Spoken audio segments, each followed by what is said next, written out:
Ok, since đây nhàទាំងអស់គ្នាស្វាគមន៍មកកាន់ channel YouTube កុសល IT រួមម្ដងទៀតបាទអញ្ចឹងថ្ងៃនេះខ្ញុំយើងមកសិក្សាមេរៀនយើងបន្តទៀតដែលនិយាយអំពីឧបករណ៍ router Magitek របស់យើងណាអញ្ចឹងយើងចូលមកចំណុចទី7ដែលយើងនិយាយអំពី router OS release អញ្ចឹងឧបករណ៍ router Magitek របស់យើងក៏វាមាន version OS របស់វាដែរវាដូចជាមួយនឹង device ផ្សេងដូចជាមួយនឹង Windows ដែរវាមាន feature វាមាន release version ថ្មីដើម្បី upgrade ទៅលើ Magitek របស់យើងឲ្យវាមាន security កាន់តែខ្ពស់ជាងមុនហើយមានបន្ថែម feature មកបន្ថែមទៀតតាក់ទងមួយ release version របស់វាហ្នឹងអញ្ចឹងជំហាននៃការ upgrade ទៅលើ version របស់ Magitek របស់យើងគឺវាមាន4ចំណុចដែលយើងត្រូវមកស្វែងយល់ចំណុចទី1គឺ long term ដែលវានិយាយអំពី fix បានន័យថាវាមិនមាននៅ feature ថ្មីទេអញ្ចឹង long term បច្ចុប្បន្នយើងប្រើប្រាស់ឧទាហរណ៍បើសិនជាយើងប្រើប្រាស់នៅ version 7.20 7.21 គឺយើងមាន feature ប៉ុណ្ណាគឺប្រើប្រាស់បានតែប៉ុណ្្នឹងទេអត់មាននៅ feature បន្ថែមនៅថ្មីទេចំណុចទី2គឺយើងនិយាយអំពី stable fix វានឹងធ្វើការវានឹងមាននៅបន្ថែមនៅ feature ថ្មីមួយចំនួនទៀតដែលក្រុមហ៊ុនរបស់ router Magitek គេបានធ្វើការ develop សម្រាប់ឲ្យយើងយកមក upgrade ទៅលើ version នៃ Magitek របស់យើងអញ្ចឹងនៅពេលដែលយើងធ្វើការ check update នៅពេលដែលយើងទទួលបាននៅ version ថ្មីគេបាន upgrade នៅ feature ថ្មីយើងទទួលបានយកមក upgrade ទៅលើ router របស់យើងអញ្ចឹងនៅពេលដែលយើង update គឺយើងនឹងទទួលបាន feature ថ្មីហើយគឺដែលយើងត្រូវជ្រើសរើសនៅ stable version ហើយពីចំណុចទៀតគឺគេនិយាយអំពី beta testing មុនពេលដែលចេញ stable អញ្ចឹងបានន័យថានៅពេលដែលគេដាក់អា version ដែលគេបានធ្វើការ upgrade ហ្នឹងគឺគេធ្វើការ testing សិនដើម្បីដាក់ឲ្យយើងនៅក្នុងការប្រើប្រាស់បានហើយទី4គឺ development release នៅពេលដែលចាំបាច់វានឹងធ្វើការ test នៅ feature ថ្មីអញ្ចឹងអាចំណុចទី4ហ្នឹងគឺយើងមិនសូវជាមានការសំខាន់អីទេតែអ្វីដែលសំខាន់គឺ3ចំណុចនេះដែលយើងនឹងត្រូវលើកឡើងយកមកនិយាយអូខេអញ្ចឹងដើម្បីធ្វើការ upgrade នៅ OS របស់យើងបានគឺមាន2វិធីសាស្ត្រនៅក្នុងការ update នៃ Magitek របស់យើងណាអញ្ចឹងវិធីសាស្ត្រទី1យើងអាចធ្វើការ upgrade តាមរយៈការ login ចូលដោយប្រើប្រាស់ Winbox បានអញ្ចឹងនៅពេលដែលយើងចង់ upgrade តាក់ទងមួយ OS router របស់យើងគឺយើងអាចបើក Winbox មកយើងធ្វើការ login ចូលទៅ router យើងទៅយើងអាច upgrade បានហើយតែបញ្ជាក់ម្ដងទៀតផងដែរថានៅពេលដែលយើង upgrade ធ្វើម៉េច router Magitek របស់យើងត្រូវមាន internet សិន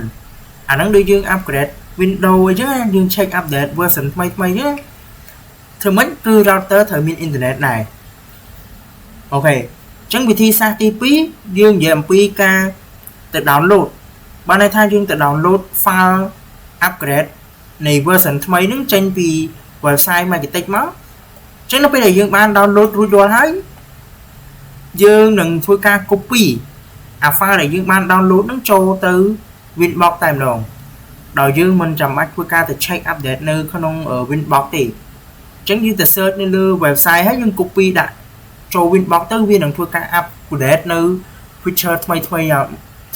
ហើយអូខេអញ្ចឹងចំណុចទី1ខ្ញុំធ្វើការបង្ហាញដើម្បីធ្វើការ login ចូលតែម្ដងទៅអញ្ចឹងយើង start នៅ router យើងសិនមកអូខេអញ្ចឹងយើង start នៅ router យើងសិនហើយយើងធ្វើការ login ចូលអញ្ចឹងខ្ញុំបើក PC ខ្ញុំនៅក្នុង VMware មកខ្ញុំធ្វើការ login ចូលទៅ Magitek របស់យើងមកអញ្ចឹងយើងមើលជាក់ស្ដែងកន្លែងនេះក៏វាបង្ហាញដែរថាបច្ចុប្បន្នគឺយើងប្រើប្រាស់នៅ version 7.21.5 long term គឺมันមាននៅ feature ថ្មីទេ feature យើងមានមិនប្រើមកប៉ុណ្ណឹងអត់មានប្រើ feature អីថ្មីបានថែមទៀតទេអញ្ចឹងដើម្បីប្រើនៅប្រើប្រាស់នៅ feature ថ្មីគឺយើងត្រូវការ upgrade ទៅលើ OS របស់យើងអញ្ចឹងខ្ញុំធ្វើការ login ចូលទៅ router យើងសិនមកយើងធ្វើការ connect ចូលមកអូខេអញ្ចឹងយើងបាន login ចូលហើយណាអញ្ចឹងបញ្ជាក់ម្ដងទៀតយើងបើសិនជាយើង configure នៅលើ GNS នេះយើងត្រូវអូស internet ចូលមក router យើងសិនអញ្ចឹងយើងទាញ NAT មកទាញមកដាក់ port ទីប៉ុន្មានដែលយើងចង់អូស internet ចូលតែជាទូទៅយើងត្រូវតែអូស internet ចូលតាមរយៈ interface ទី1 port ទី1ហើយបន្ទាប់មកយើងត្រូវការទៅ configure នៅក្នុង router យើងផងឲ្យ router យើងមាន internet អញ្ចឹងដើម្បីអូស internet ចូល router របស់យើងគឺយើងចូលមកកាន់ IP ចូលមកកាន់ DSP client អញ្ចឹង switch DSP client វាមានតួនាទីក្នុងការនាំ internet ចូលមកកាន់ router magnetic របស់យើងតាមរយៈ interface ណាមួយដែលយើងបានតភ្ជាប់អញ្ចឹងជាក់ស្ដែងខ្ញុំបានធ្វើការតភ្ជាប់ទៅកាន់ interface ទី1អញ្ចឹងបើសិនជាយើងអត់ទាន់មានទេនៅពេលដែលយើងចុចមកកាន់ DSP client គឺវាទទេអញ្ចឹងយើងចុចសញ្ញាបូកមួយមកហើយយើងរើស interface ណាដែលយើងបានអូស internet ចូលអញ្ចឹងជាក់ស្ដែងខ្ញុំមិនបានអូស internet ចូលតាមរយៈ interface ទី1អញ្ចឹងយើងរើស interface ទី1មក apply អូខេ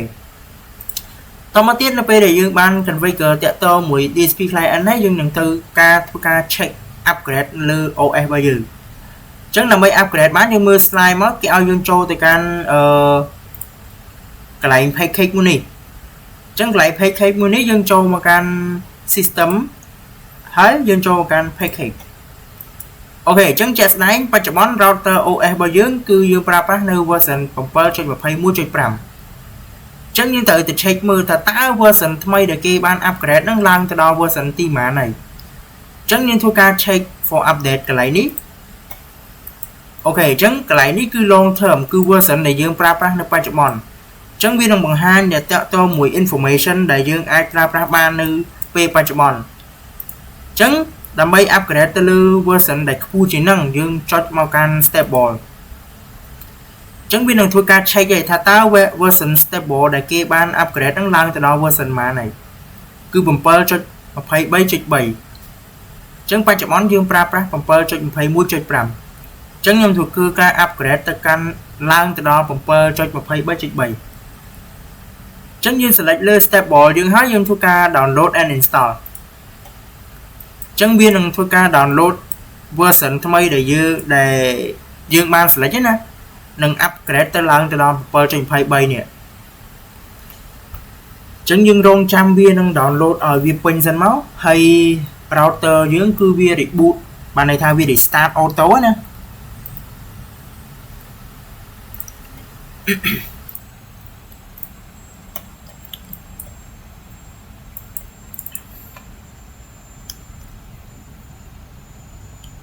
អូខេអញ្ចឹងវានឹង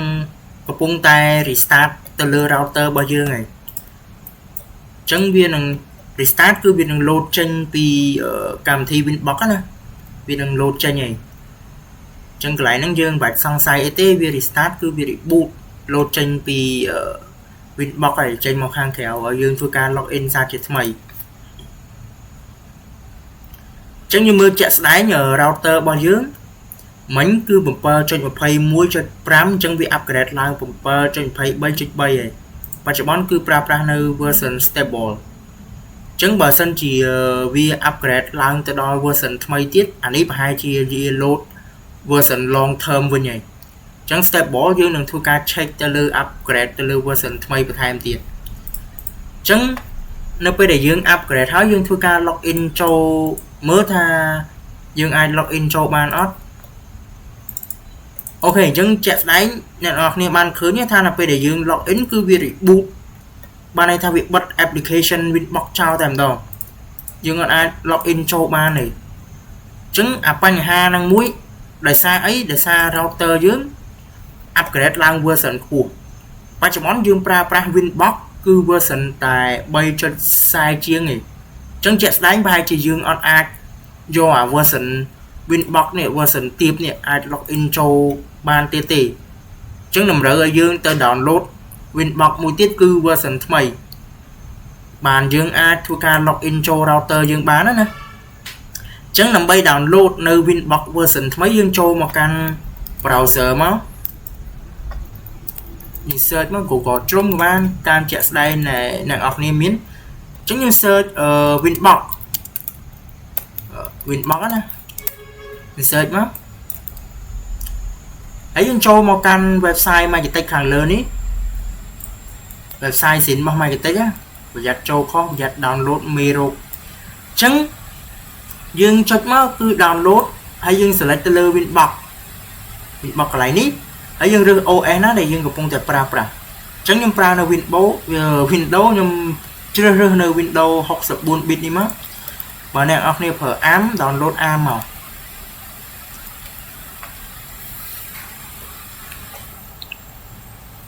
chẳng bia ban thu ca download này chẳng để sao là nhung download hao với chẳng nhung bạch download nó tiếp tới còn là nhung bằng hai vì việc này ca download nó nhung bật video chào tới chẳng nó bây để dương download cứ viết trên file xếp ao dương muối á nè file Winbox này chẳng dương thu ca extract việc chẳng là bây giờ việc dương extract hai việc trên chỉ folder muối này chẳng folder muối nó cứ viên Winbox nó không năng snap này nó bây giờ dương extract chẳng dương bao Winbox nó máu hãy dương thu ca login cho còn là tha version thay chỉ muốn version chat UI viết mà này tha interface với diện khó khăn nhé chẳng tái vận tái ca configuration cứ việc đôi khi thì tay cái lại cho một trận uốn cứ việc khó khăn này tại sao việc upgrade từ interface bao bì chẳng nhầm thua ca login cho tay mới nhưng ai login cho ba nó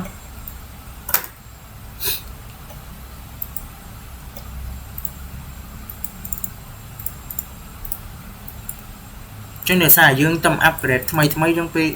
khác tại bộ ấy vì bạn không ca login rồi có xe châu từ router tích tiền zoom tích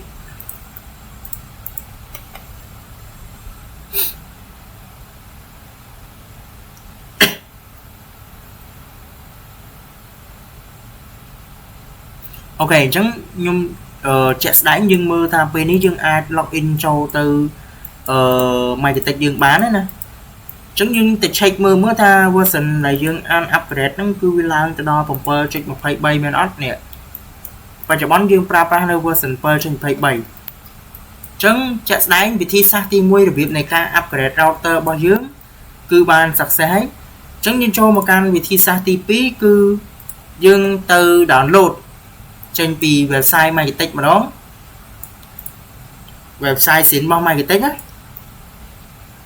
dương download nơi version thay hai phần top máu dương lần thua ca copy nơi ở pha để dương ban download nó cho mà không Winbox mình chẳng viên lần thua ca upgrade auto đôi để dương check update nơi không Winbox đại tỷ còn tay viên miền pi vị thi xa là bây giờ dương update bàn chẳng như cho một căn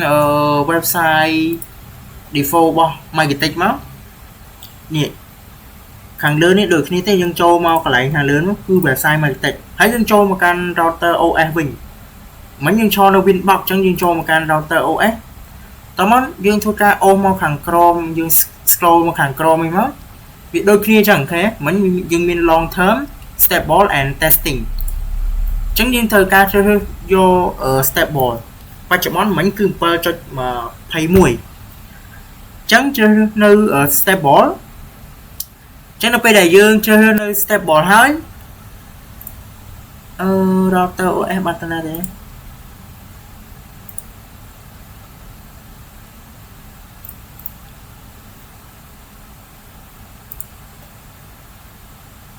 nè chẳng dương chơi vô stable hay dương vô vi chỉ am á hãy dương cho tự động lại router OS hàng lớn nè chẳng viên đừng download file năng ao dương auto ấy nè nè nhân viên đang thua ca download này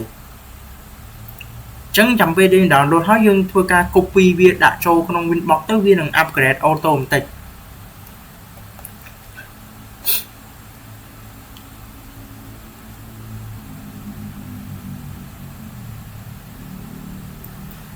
chẳng chạy đánh nhung đầm bay oi bằng hai oi nhận ở kia ban mưa tha dương upgrade từ việc sạc xe rồi có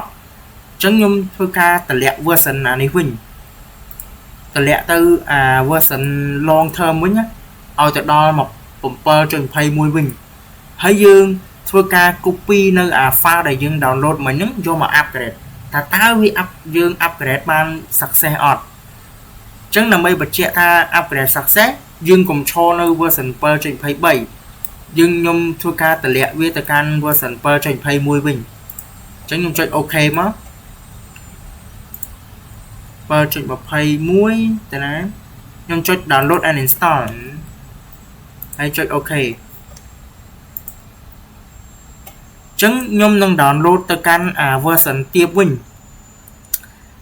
ហើយបានខ្ញុំធ្វើការ copy នៅ version ថ្មីចូលមកក្នុង Winbox យើងដើម្បីវា upgrade ទៅកាន់ version 7.23 ណា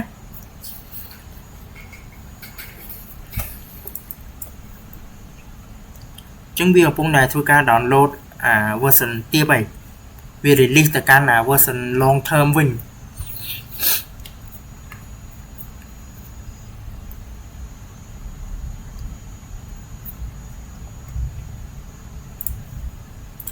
បាទអញ្ចឹងយើងមើលជាក់ស្ដែងនៅពេលដែលយើង release ទៅកាន់ version ទៀតវិញក៏វាធ្វើការ reboot ដែរដូចដែលយើង upgrade ទៅកាន់ version ខ្ពស់ដែរទេ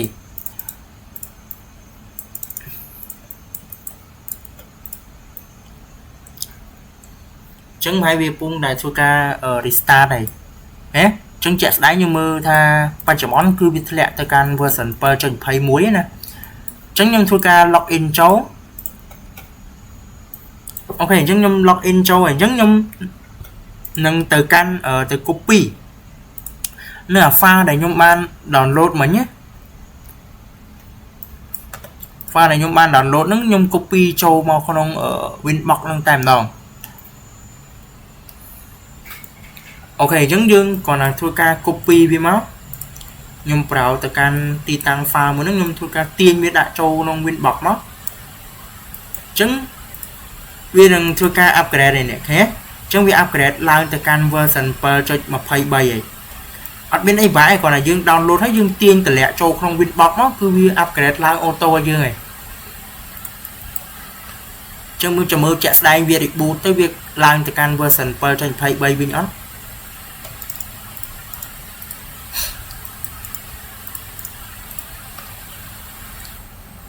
នេះវាអត់ reboot ចឹងខ្ញុំចាំមើលខ្ញុំសាកធ្វើការ reboot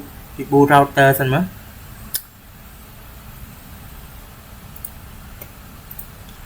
ឬក៏យើងទៅ check មើលក៏បានដែរយើងចូលមកកាន់ system ចូលមកកាន់ package ហើយវាអត់ទាន់ reboot ទេណា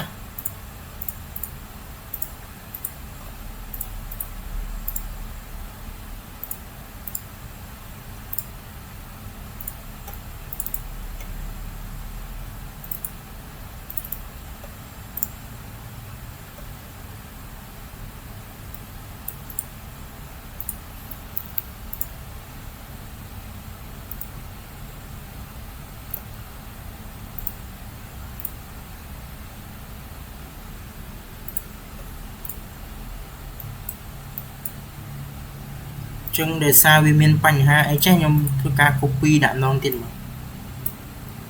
មិនបានវាអត់ upgrade ឡើង 7.23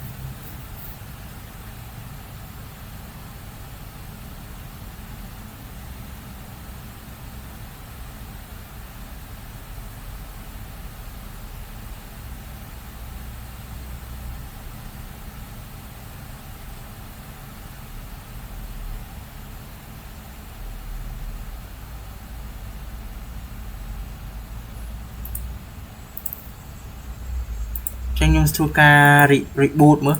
មិនបានវាអញ្ចឹងខ្ញុំចូលមកកាន់ system ហើយយើងយកពាក្យថា reboot restart router នឹងចោលមើលដោយសារវាអត់ restart auto ខ្ញុំចុច restart ហ្នឹងមកអញ្ចឹងវា upgrade ឡើង version 7.23 អត់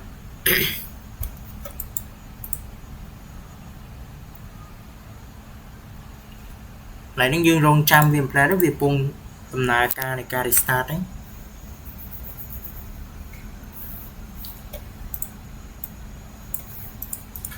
ចុះមិនអត់ upgrade ឡើងចឹងឬក៏ខ្ញុំ download file ខុសតែជាក់ស្ដែងខ្ញុំមើលថាយើង download 7.23 ទេតាមិនបានវាអត់ upgrade ឡើង